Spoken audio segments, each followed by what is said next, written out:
Y'all, Stacey Dash of Clueless fame, and if you guys don't know that, the only black woman that was dumb enough to open her mouth to support Trump and the Republicans, has actually come clean about a lot of shocking things. And you guys, it's getting deep. She comes clean on the fact that she's been an addict most of her life. At one time, she was popping between 15 and 20 pills a day. Her mom gave her her first line of yayo, and she's dealt with suicide for much of her life. What am I talking about? You guys, my little Tattle Tells, let's get into this, because as much as I wanted to clown Stacey Dash, and she has a lot to be clowned about for the dumped up stuff she said, right? I think about her story and now it tracks, and it just makes me kind of feel bad, because we should have known she was on drugs from the beginning with all the dumb stuff she was saying. When she stood next to Paul Ryan, when she said black people, and I thought Stacey was mixed, I was like, okay, whatever, maybe you don't identify as black. But when Stacey Dash said that black people should be happy to lick the boot of oppression, we should have known. But people say so much crazy stuff. I didn't know. I honestly didn't know. However, you guys, before we go on an ABC after school special, this actually has a very happy ending. She has, for the last 5 years, with the help of her friends, family, loved ones, been sober. How do we know that? This is what she's claiming on Dr. Oz. Now let's get into the video, because she dropped some bombs. But real quick before we get into it, trigger warning for anybody who has issues with substance abuse, domestic violence, toxic family relationships, and of course anything that makes you sad. Move on. Now Stacey starts off her story, but all drug addictive abusive stories start with really crappy parents. Stacey actually says that she had abusive parents who enabled her downfall. She said that she actually first tried drugs when she was 8 years old, and when she was 8 years old is when she first tried drugs, and when she was 16, her mom gave her her first line of yayo, if you know what I mean. I don't want to be tagged by YouTube and I want this video monetized. Go ahead and hit the like and subscribe button for your girl, or share this if you're enjoying it. But let's get into some more, right?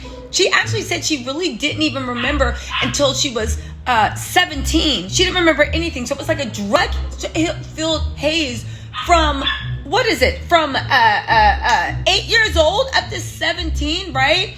And that's the first time she remembered what happened to her. Now, what was it that she remembered? She remembered how angry she was at her life. Why? Because she was intensely angry at 10 or 11. Her mom, apparently, she has a lot of anger at her mom, was very unstable. Seems like she was abusive. Her dad, she said, well, at least my dad loved me, but my dad was a heroin addict, so I understood that he couldn't get clean. So she was just angry at life and unstable. And a lot of people whose mothers fail them, they get that extra bout of anger because your mother, you're raised to believe, society and personally, that they love you more than anything. So when you don't get that mother's love, things really do go sideways. Now, like most abusive stories, when Stacey left home and she was on her own, it actually got worse. She literally said that she got into a super abusive relationship with a boyfriend, saying that he would beat her so bad she couldn't get out of the bed for 2 weeks. He broke her arm.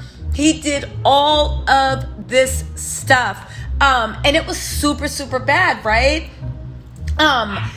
She literally said at one point she spent between $5,000 and $10,000 a month on drugs. Not living expensive, not everything else, but $5,000 to $10,000 alone on drugs. Now, what actually got her to the breaking point? She said that she almost died. She said her kidneys were so infected. She had, her blood was septic. Her organs were shutting down, and she was rushed to the hospital. And she said that she was rushed to the hospital and had to get a full blood transfusion. Y'all, she thanks God, and honestly, what else can you think? Because that was pure. The universe, God, the ancestors, everybody was pulling for her to make it through, so she could go to a Trump rally. I digress.